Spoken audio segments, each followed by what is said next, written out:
ver otra vez la luz.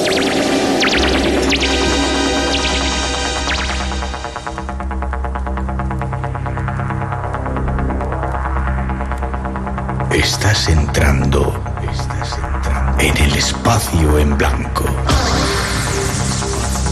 Una puerta a nuevas dimensiones de la existencia. Una nueva perspectiva sobre la realidad. Espacio en blanco.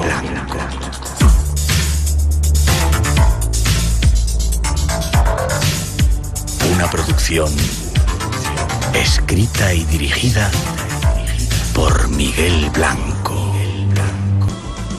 Por lugares, sucesos, milagros y enigmas que aún no hemos llegado a comprender.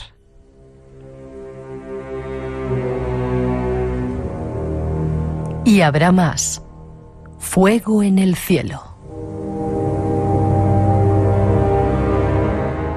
Un nuevo peligro llegado del espacio exterior que amenaza el planeta Tierra. El viaje está ya listo y como cada semana, tú eres el principal protagonista de él. Gracias por acompañarnos.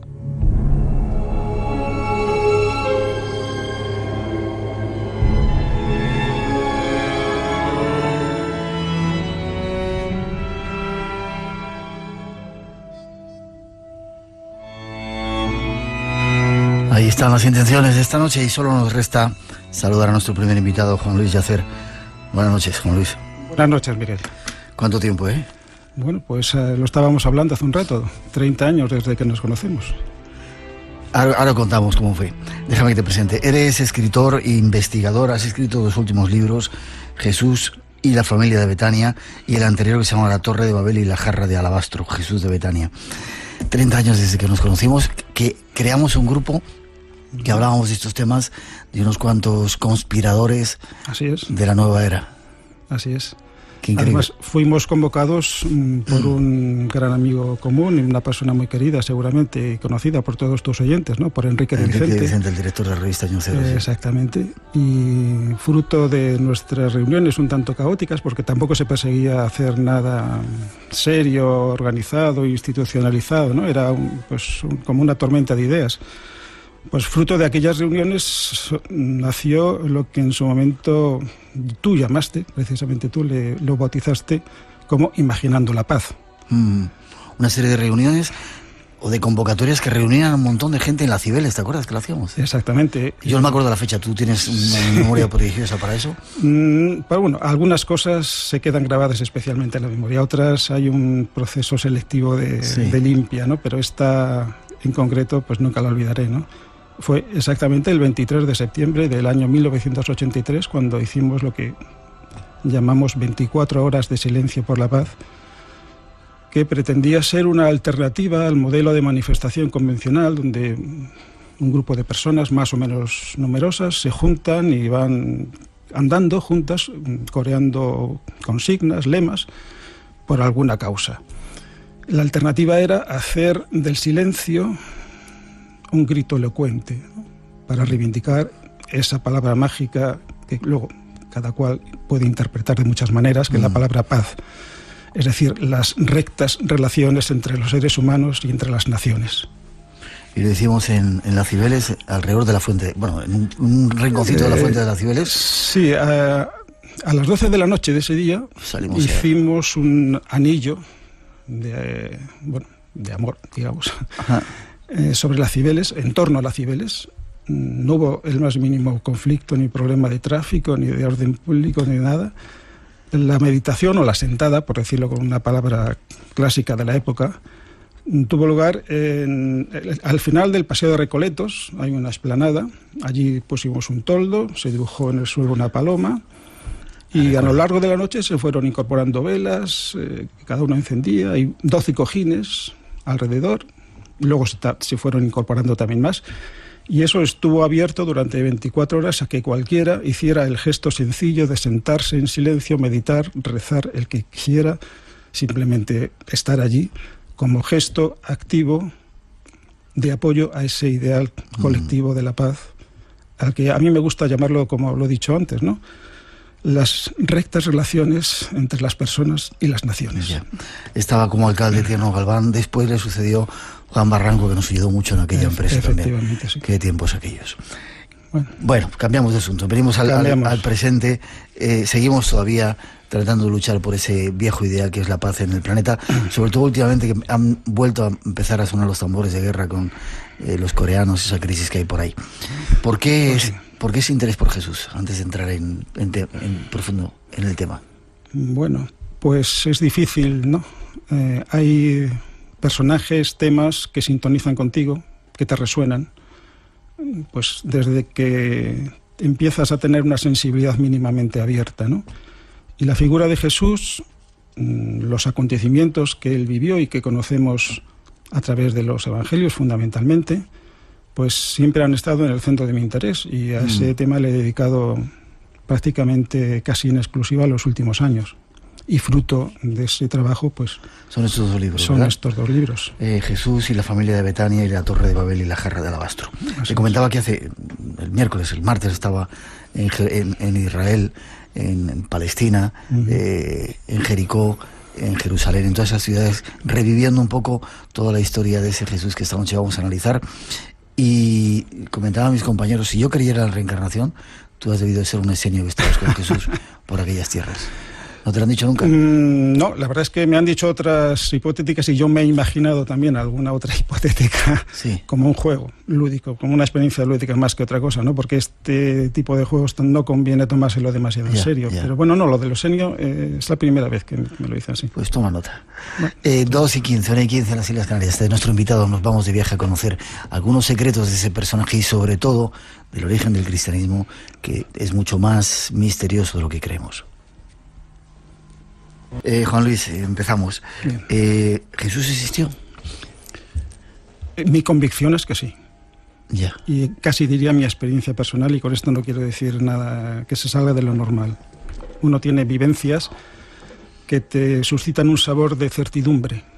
Y todos mis contactos con la figura de Jesús me han siempre provocado el sabor de la certeza de que existió Jesús como personaje histórico, independientemente de lo que luego los evangelios dicen de él como mito universal. Pero es muy curioso porque no se ponen de acuerdo si nació en Belén. El otro día estábamos en Belén, no nació en Belén, nació en Nazaret. Es decir, hay muchos detalles sueltos acerca de la convicción de la certeza histórica, por lo menos, ¿no? Pues yo tampoco lo sé, la verdad, y te diría incluso que es un dato que no me preocupa ni me ocupa, ¿no? Pero ya que mencionas lo de Belén, me gustaría decir algo. Cuando se dice que Jesús nació en Belén, ¿qué se está diciendo en realidad? ¿Qué es Belén? Belén es Bet-Lehem, en hebreo, la casa del pan. Sí. ¿Qué es el pan? El pan es el símbolo del alimento clásico, ¿no? Pero aquí no se trata del alimento del cuerpo, sino del alimento de la conciencia. ¿Cuál es el alimento de la conciencia? ¿De qué nos alimentamos como seres conscientes? Nos alimentamos de nuestras percepciones sensoriales. Tú imagínate un niño, una criatura que naciera en una circunstancia tan absolutamente desafortunada, que tuviera cerrados todos sus canales de comunicación con el exterior, que no pudiera ver, que no pudiera oír, que no tuviese sensibilidad en la piel, que no pudiera oler ni gustar. Un ser así estaría cerrado al mundo. Es más, nunca se podría desarrollar como ser humano, no generaría un espacio interior, no se alimentaría. Su conciencia quedaría atrofiada por falta de alimento. Por lo tanto, lo que alimenta la conciencia es la experiencia sensorial. Por lo tanto, el pan es el símbolo material de una cosa no material, como es la experiencia sensorial, que es el alimento de la conciencia. Entonces, cuando se dice que Jesús nació en Belén, en la casa del pan, se está queriendo decir que la conciencia que representa Jesús, que es la conciencia pura, la conciencia que no se enajena erróneamente con los contenidos de la mente, ha de nacer en el seno de la conciencia que se alimenta de las experiencias sensoriales que todos tenemos en el transcurso de nuestra vida. Ese es el nacimiento virginal de Jesús en Belén. No es un acontecimiento natural, porque Jesús como ser humano fue concebido, como todos hemos sido concebidos, fue dado a luz como todos hemos sido dado a luz. Tuvo un padre y una madre biológicos. Pero ¿estás diciendo que no fue hijo de Dios? Que no lo... todos somos hijos de Dios. No sé si me has entendido, creo que me has entendido. Sí. Que no tuvo un engendramiento normal, natural, digamos, sino que fue engendrado por... Como ser humano, Jesús nació, fue concebido, nació y se crió, pues como todos lo hemos hecho, con las circunstancias históricas suyas. Lo que quiero decir es que cuando los evangelios hablan del nacimiento de Jesús en Belén, independientemente de que naciera en Belén, en Nazaret o en cualquier otra localidad de Judea o de Galilea, lo que están queriendo decir realmente es que Jesús representa el alma. ¿Qué es el alma? La conciencia en estado puro, la conciencia que no se deja engañar por las ilusiones de los sentidos, o por las ilusiones emocionales, o por los esquemas mentales que nos vamos fabricando. Entonces, Jesús nace en Belén porque nace en la conciencia que vamos desarrollando a lo largo de la vida, que se alimenta de las experiencias que tenemos del mundo a nuestro alrededor. Ya. Déjame que te siga preguntando, tengo muchas preguntas. Y decirle a nuestros oyentes que esta noche vamos a buscar otros significados que tienen las Escrituras que no nos han contado muchas veces. Hay gran similitud, lo decíamos en esa introducción, entre la figura de Jesús y otras deidades, otros mitos como Mitra, como Osiris. ¿No será que han copiado ese concepto y se han aprovechado para montar una religión? Bueno, esa es la opinión que algunos se formaron cuando los primeros evangelios, aparte de los que conocemos como canónicos, otros muchos documentos que también se les puede llamar evangelios, cuando fueron conocidos en un ámbito suficientemente amplio, hubo, digamos, dos reacciones contrapuestas, ambas extremistas y ambas que elevaron a universal una verdad parcial. Por un lado estaban quienes efectivamente vieron esas similitudes entre la biografía mítica de Jesús, y subrayo lo de biografía mítica, y otras biografías míticas de otros dioses, héroes solares, como Mitra, Adonis, Satis, Krishna. Porque coinciden un montón. Coinciden, nacen en un pesebre, claro, de madre virgen. Naturalmente. Coinciden porque esas biografías míticas responden a un arquetipo de validez universal. No son acontecimientos concretos que un determinado personaje vivió en algún momento del pasado, ni que Jesús viviera tampoco en algún momento durante el transcurso de su vida. Son biografías míticas.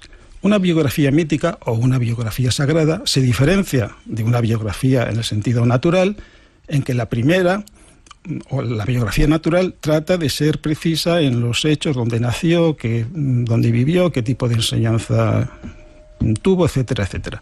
Pero las biografías míticas no tienen ningún interés en fijar datos concretos. Son arquetipos, son secuencias de acontecimientos espirituales, internos, subjetivos, mentales, por los que todos hemos de pasar para alcanzar el fin último que tiene toda vida humana, que es identificarnos con nuestra verdadera realidad. ¿Qué es? Que es la presencia divina. Se le puede llamar de muchas maneras. El espíritu, la chispa, la mónada. Que somos dioses. Todos somos dioses, eso lo dice el Salmo, no recuerdo ahora exactamente qué número, dice exactamente, todos vosotros sois dioses, hijos del Altísimo. Y ese Salmo se cita en varios pasajes del Evangelio, incluso los autores de los Evangelios lo ponen en boca de Jesús, porque Jesús no es distinto a ti y a mí, ni a ningún otro ser humano. Es uno de nosotros.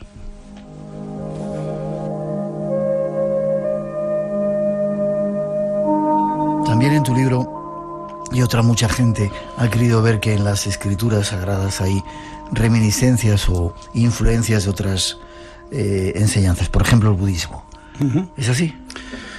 Pues sí, por lo menos esa es mi convicción, y además es una convicción que la puedo argumentar perfectamente. El tema de la relación entre cristianismo y budismo, pues, es un clásico dentro del estudio de las religiones comparadas. Pero siempre se establece ese paralelismo en lo relativo al componente ético-moral. Es decir, la ética cristiana y la ética budista en lo esencial no difieren prácticamente en nada. Es decir, el amar a tu prójimo como a ti mismo, pues lo puede suscribir tanto un budista como un cristiano. Supongo que otros muchos exactamente. Cuerpos religiosos, ¿no? ¿Qué ocurre? Que el tener un compromiso ético de cierta altura no va unido necesariamente a una visión trascendente del mundo. Y esto es muy importante. Personas agnósticas o ateas pueden llegar a desarrollar una conciencia ética y moral como mínimo tan elevada y muchas veces más consecuente que personas que tienen una fe de religiosos. Por lo tanto, cuando se establece que hay una similitud e incluso pues una identificación, una comunión entre la moral budista y la moral cristiana, no se está diciendo nada significativo. Es decir, eso por sí solo no prueba el hecho de que haya habido una relación directa entre los primeros cristianos y budistas, monjes budistas, que sabemos que pues en Alejandría había comunidades budistas a partir del siglo III antes de Cristo. Hubo un emperador Ashoka, que después de una batalla particularmente sangrienta, contemplando ese espectáculo de destrucción, de muerte, de sufrimiento, pues experimentó una conversión interior y se adhirió al budismo, al mensaje budista tal y como él lo conocía. Y desde entonces se convirtió en el primer propagandista del Dharma, que es como los budistas conocen a lo que nosotros decimos budismo, pero en un clima de tolerancia absoluta en relación a todas las demás creencias o religiones. Y fruto de esa acción de este emperador Ashoka, pues fue una campaña de, no exactamente proselitismo, sino de difusión del Dharma, del mensaje budista, en todo el área de influencia de la zona, ¿no? Y sabemos que las rutas comerciales que existían ya y eran muy activas entre la India y lo que serían las provincias de Judea, de Galilea, y Mesopotamia y la cuenca del Mediterráneo, pues fueron utilizadas por monjes budistas para instalarse en los núcleos urbanos más importantes de la zona, y entre ellos Alejandría era prominente. Entonces, no es nada descabellado pensar que hubo un contacto incluso íntimo entre primeros cristianos y budistas. Curioso. Muchas preguntas estamos teniendo ya, ahora te paso algunas. ¿Es cierto que Jesús en una etapa de su vida pudo haber llegado incluso hasta Oriente, la India, como se dice, Cachemira, y aprendió o recogió toda esa influencia espiritual para luego revertirla en su mensaje? Es perfectamente posible. Yo no tengo la prueba histórica de que esto fue así, pero me parece una hipótesis tan probable que casi para mí tiene rango de certeza, ¿no? Que en los años, se llaman así, los años ocultos de la vida de Jesús, que curiosamente son 18 años, según la cronología que nos da el Evangelio de Lucas, que tiene especial cuidado en marcar ciertas fechas, no ciertas edades. Porque después del episodio de Jesús en el templo, cuando dice el Evangelio de Lucas que Jesús tiene 12 años, se dice que Jesús volvió con sus padres a Nazaret y estuvo sometido a ellos. El siguiente dato que nos da el Evangelio de Lucas es cuando Jesús empieza su ministerio público. Con 30 años. Entonces se dice que Jesús tenía 30 años. O sea, hay 18 años, el número 18 tampoco es casual, de vida oculta de Jesús, oculta entre comillas, donde perfectamente él pudo haber hecho viajes, itinerarios iniciáticos a los centros del saber sagrado que existían en todos los lugares de su entorno geográfico. ¿Incluso las pirámides? Incluso las pirámides, por supuesto. Y Persia, Mesopotamia, Caldea, Babilonia, la India, por supuesto, ¿por qué no? Cachemira. Ya. 2:30, 1:30 en las Islas Canarias. Tenemos que hacer una mínima pausa y enseguida seguimos. Ahí fuera hay todo un universo desconocido esperándote. Ven con nosotros a descubrirlo. Los fines de semana, de 2 a 4, en la madrugada del sábado, Espacio en Blanco, en Radio Nacional, con Miguel Blanco. Conecta con nosotros. El misterio te espera. Ahora Radio 3 es más Radio 3, con nuevos contenidos solo en la web en Radio 3 Extra, con nuevos formatos, más música, más cultura, más entretenimiento, más creatividad. Entra en rtv.es/Radio 3 y descubre Radio 3 Extra. Ahora Radio 3 es más Radio 3. Seguimos en el espacio en blanco hablando, tratando de buscar algunos orígenes diferentes de lo que nos han contado. Tenemos alguna gente enfadada dando ya leña, ya te pasé luego una pregunta. Hay que decir que lo hacemos desde el máximo respeto, estamos tratando de descubrir cosas nuevas.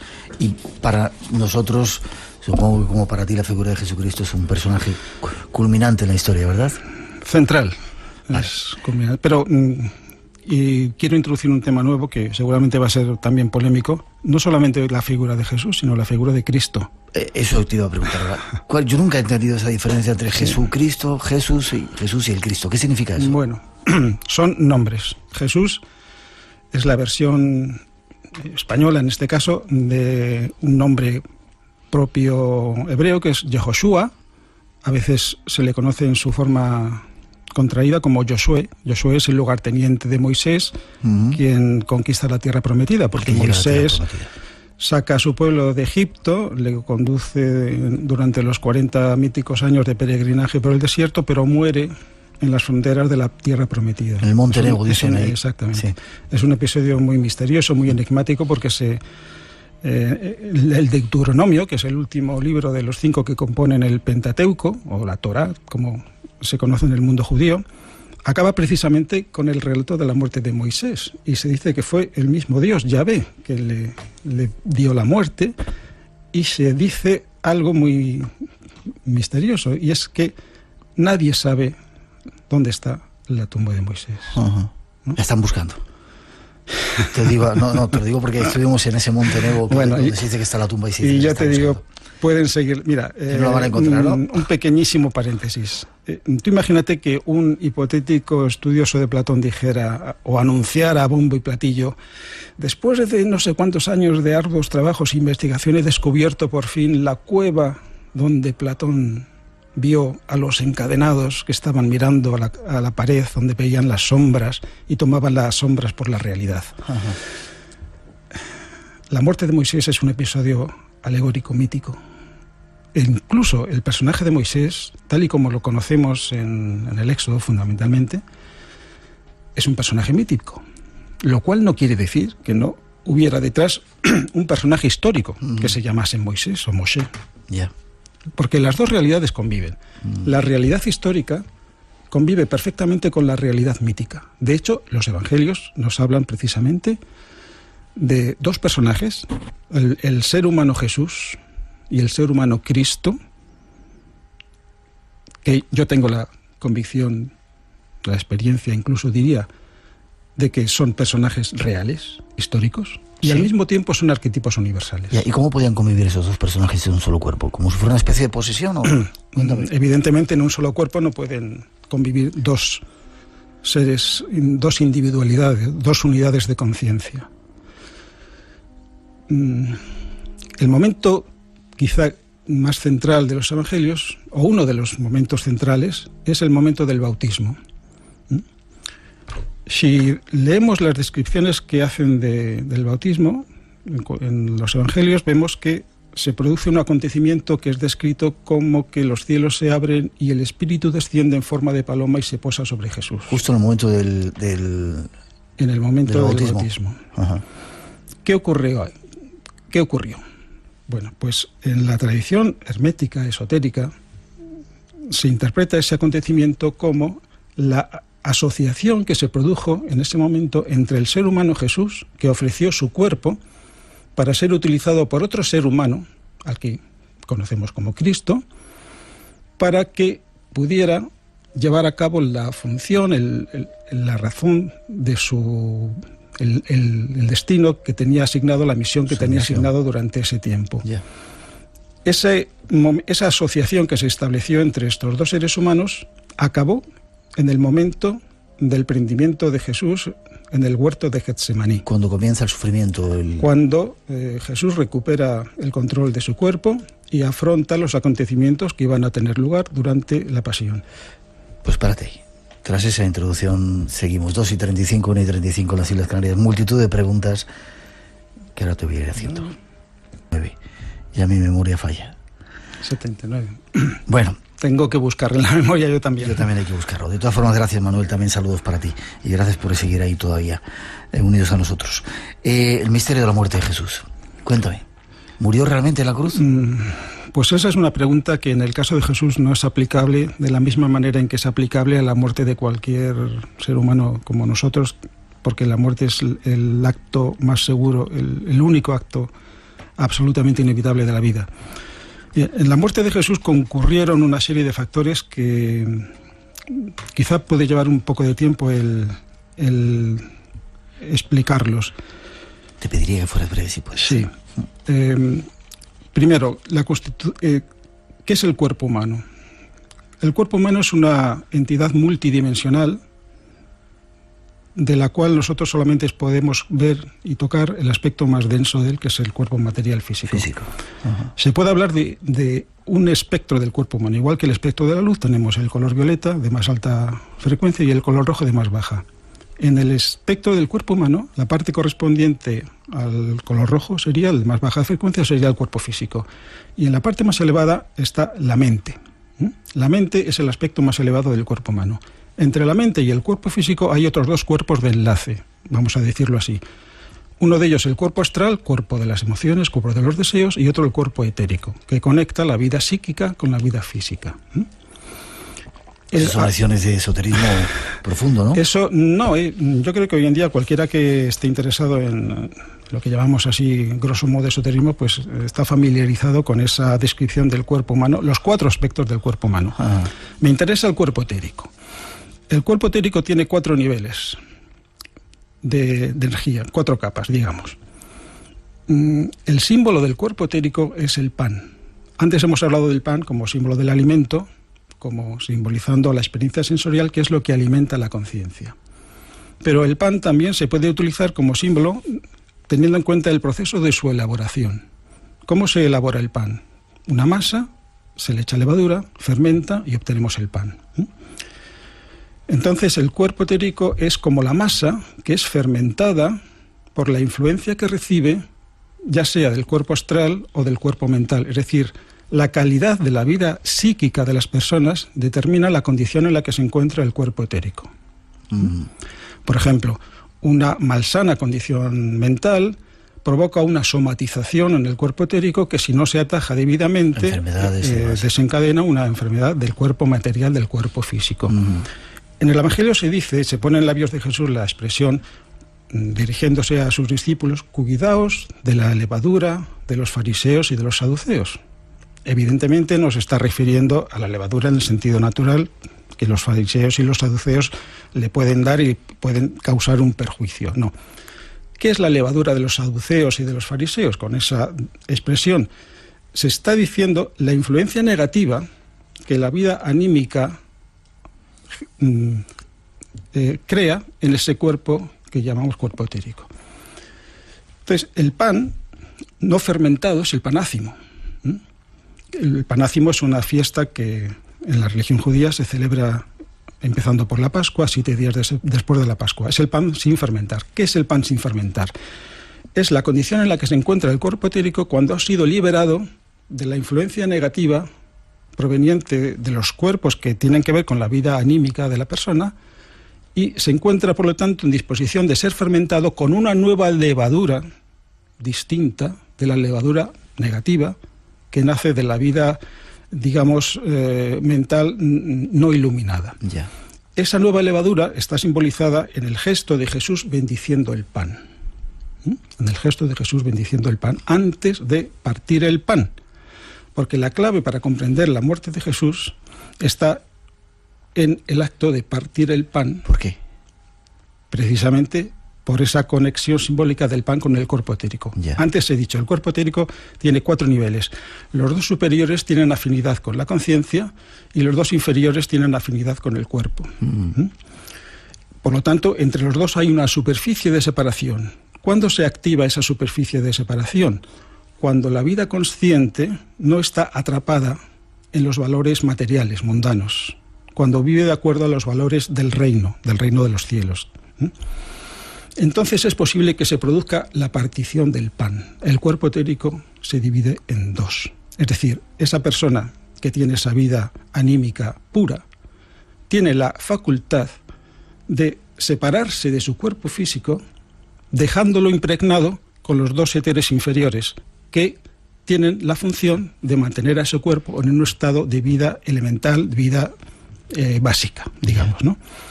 Esto es lo que ocurrió mientras Jesús caminaba, camino del Calvario, desde el Palacio de Pilatos hasta el Calvario, donde iba a ser crucificado. Se nos dice que interviene un personaje llamado Simón el Cireneo, que se hace cargo de la cruz. En realidad no es la cruz. Sabemos que los condenados a la crucifixión lo que llevaban era el madero transversal, llamado patíbulo, sí, que luego se clavaba en el madero vertical, que ya estaba en el lugar donde se iba a efectuar la crucifixión. Bien, ¿quién es este personaje? Del que se nos dice además un detalle aparentemente pues trivial, ¿no? Que no tiene mucho sentido, que tiene dos hijos, llamados Alejandro y Rufo. Bueno, este personaje representa el estado en el que quedó el cuerpo de Jesús cuando Jesús se separó de su cuerpo físico, dejándolo impregnado con los dos aspectos inferiores del cuerpo etérico.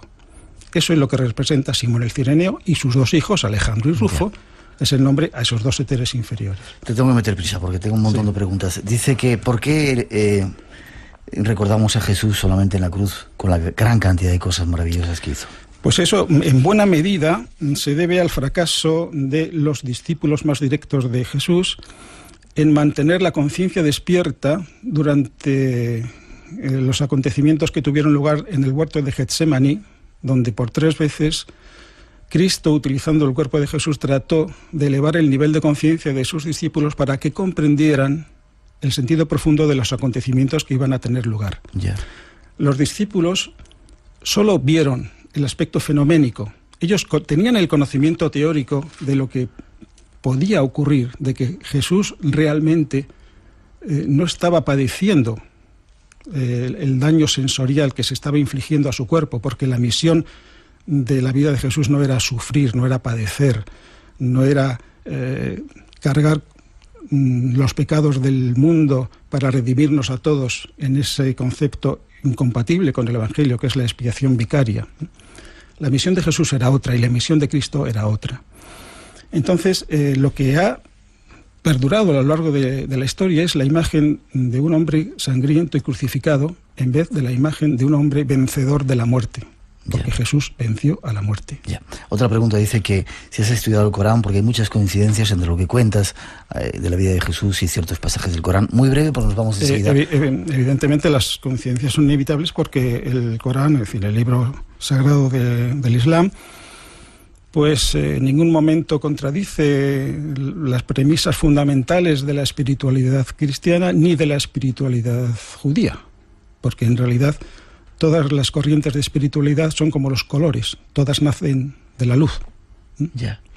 Déjame te pregunto otra cosa. Jesús, según estoy entendiendo por lo que vas contando y lo que se refleja también en otros estudios, tenía un mensaje que quizá todavía no hemos acabado de entender, ¿no? Y una misión quizá más profunda, más liberadora de lo que hasta ahora hemos entendido. El mensaje es extraordinariamente sencillo. Existe una escala de valores que él lo llamaba el reino. La predicación de Jesús fundamentalmente es el reino de Dios. El reino de Dios está aquí. Yo soy, hablando Jesús, yo soy la prueba viviente de que el reino de Dios ha llegado a vosotros. Si vosotros vivís de acuerdo a los valores propios del reino, estáis en el reino y os convertís en embajadores del reino aunque estéis en el mundo. Estáis en el mundo, pero no sois. Sois conscientes de que no pertenecéis al mundo. Vuestra naturaleza no es del mundo, es del reino. 2:47, 1:47 en las Islas Canarias. Un tercer aspecto que queremos tocar esta noche que tiene que ver con las Escrituras. El Evangelio de Marcos tiene exactamente 666 versículos. Bueno, pues esto es un dato que yo descubrí de una manera bastante casual y que me llamó la atención.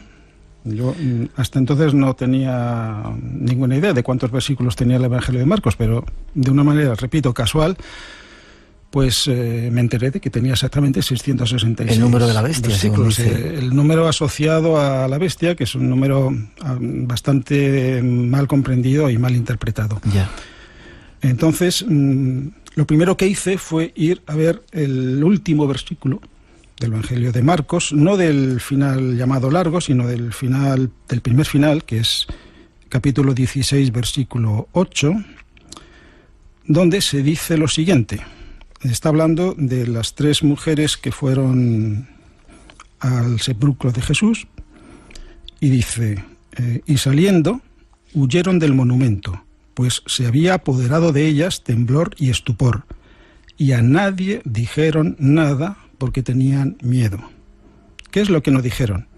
Pues no dijeron el mensaje que les había dado un personaje, un joven con vestiduras resplandecientes, que les dice: no os espantéis, a Jesús buscáis, el Nazareno, el crucificado, resucitó, no está aquí, mirad el lugar donde le pusieron.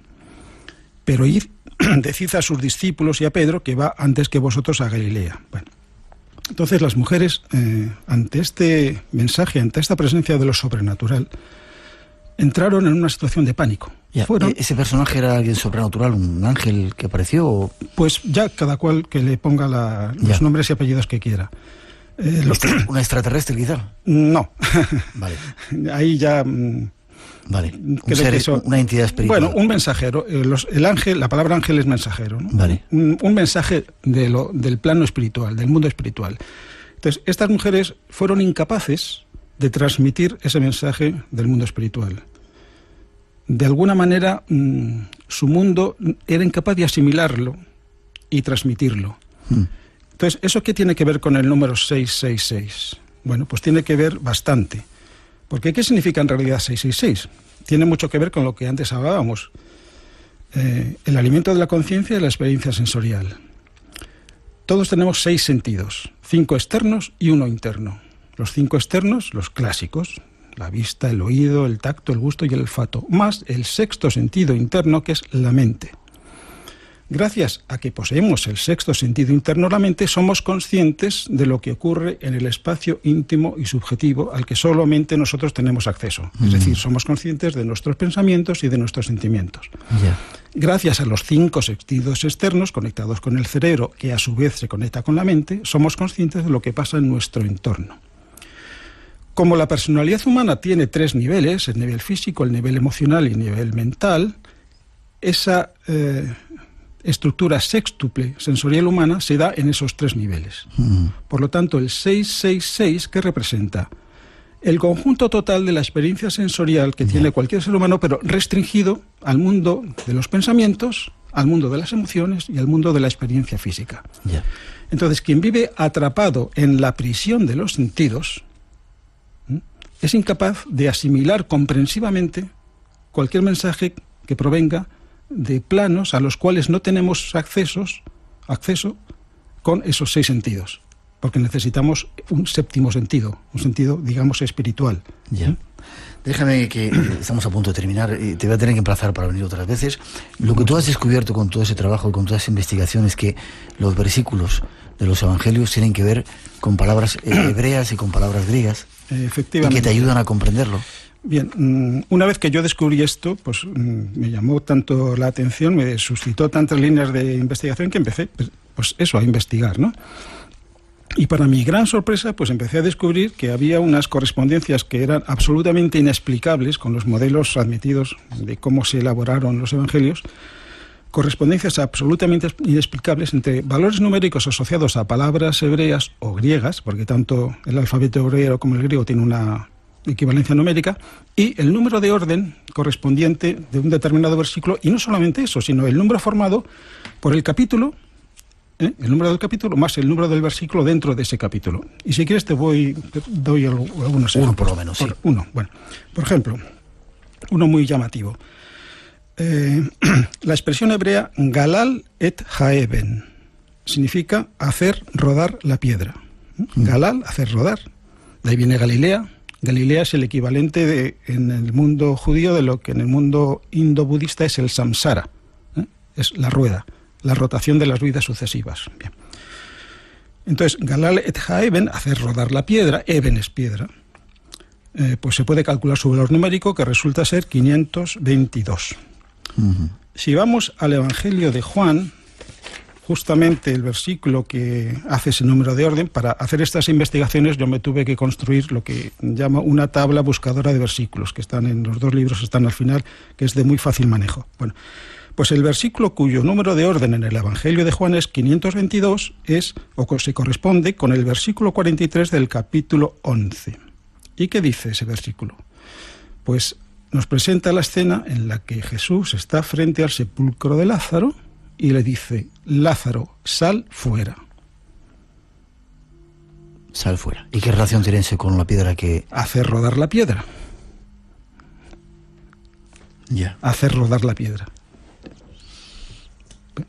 ¿Ponerse en marcha, caminar? ¿O? A mí me resulta muy llamativa la correspondencia, ¿no? Que una frase que tiene una relación significativa con el hecho de que Lázaro salga de la tumba, se hace rodar la piedra, se destapa, porque el sepulcro de Lázaro tiene una forma de copa, no tiene no es una gruta excavada en la roca, sino que tiene una forma de copa, ¿no? Entonces se hace rodar o se desplaza la piedra que ocultaba o que tapaba el sepulcro y Lázaro sale. Ya. Eso implica, casi terminando, vamos a dejarlo casi ahí, que quien escribió toda esa serie de cosas, los evangelios, había como todo un plan, como algo por encima de la comprensión normal. Yo no lo sé.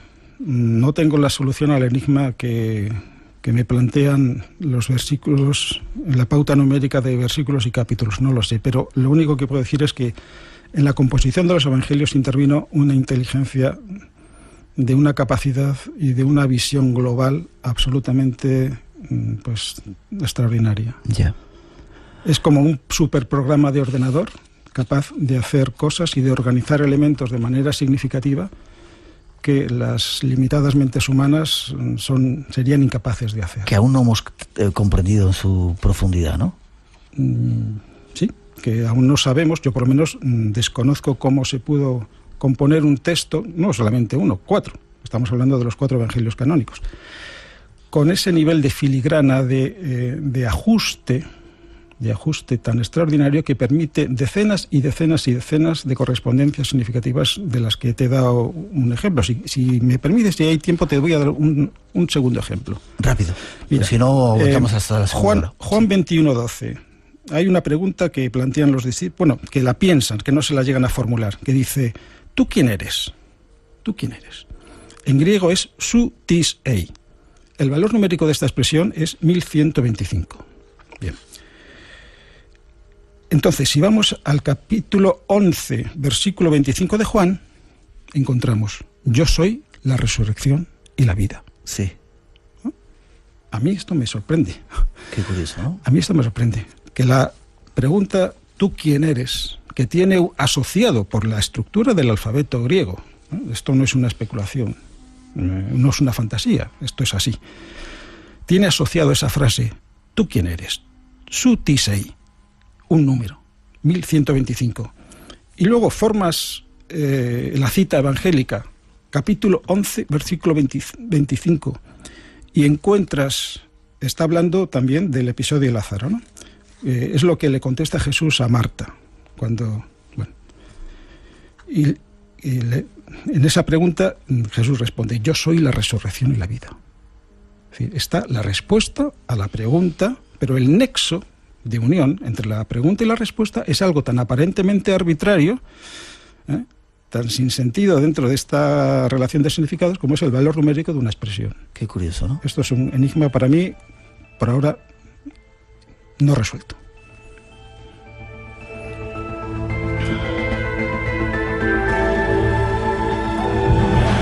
Misterios del cristianismo, del origen del cristianismo.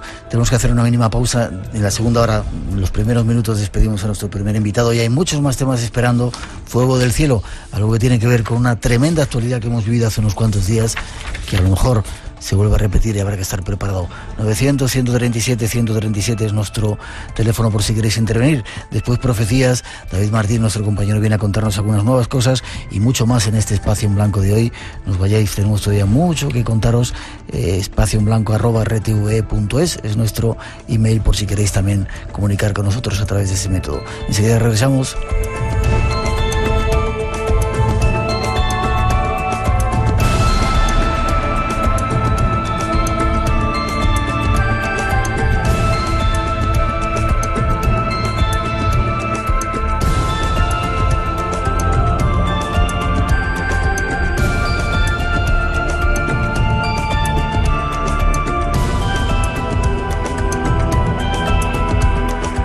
Una ventana abierta hacia otros universos. Espacio en Blanco, en Radio Nacional de España, con Miguel Blanco.